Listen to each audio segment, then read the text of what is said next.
ഉണ്ട്. നാളെ പക വീട്ടാനുള്ള മുഖം ആ ഒരു കണക്കില് പിതാവെന്ന എന്റെ പേരും കൂടി ഉണ്ടാവും. അതാണ് പിന്നീട് ഫെമിനിസ്റ്റുകളും പുരുഷന്മാരെ കണ്ടുകൂടാത്ത ആളായിട്ടും ഏതൊരു പുരുഷനിലുള്ള വിശ്വാസം നഷ്ടപ്പെട്ടിട്ടുള്ള ഒരു മനുഷ്യനായിട്ടും മാറുന്നത്.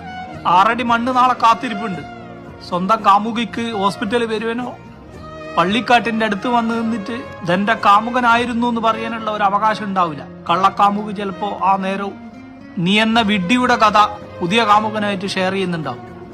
അന്നും അവസാന ഘട്ടോ അന്ത്യശ്വാസം വലിക്കുന്ന സമയത്ത് വലതു ഭാഗത്തിന്റെ ചോരയായ ഇഞ്ച മക്കളും ഇടതു ഭാഗത്ത് ചിലപ്പോ സ്വന്തം മാതാപിതാക്കളെ പിരിഞ്ഞിട്ട് കിലോമീറ്റർ താണ്ടി വന്ന ഇന്റെ ഭാര്യ ആ ഒരു പെണ്ണും ഉണ്ടാവും. അന്ന് ചിലപ്പോ ഇഞ്ച മനസ്സ് നിഞ്ഞ് പറയുന്നുണ്ടാവും, ഒരു തിരിച്ചു വരവ് എനക്ക് കിട്ടിയിട്ടുണ്ടെങ്കിൽ ഞാനെല്ലാം മാറ്റിക്കോളാം, ഞാൻ എൻ്റെ മക്കളെ പൊന്നുപോലെ നോക്കാം, ഞാൻ എൻ്റെ ഭാര്യക്ക് അവകാശപ്പെട്ട സ്നേഹവും സമ്പാദ്യവും എല്ലാം നൽകാന്നുള്ളത്.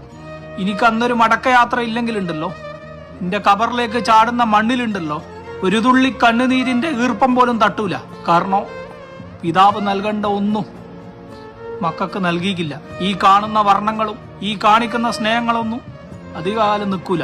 അവസാന ഘട്ടോ ആ ഒരു ചോരയും മമ്മൂട്ടി പറഞ്ഞതുപോലെ എല്ലാ ബന്ധങ്ങളും എനിക്ക് സമ്മാനിച്ച ഭാര്യ എന്ന 2 അക്ഷരം മാത്രമേ എൻ്റെ കൂടെ കാണുള്ളൂ.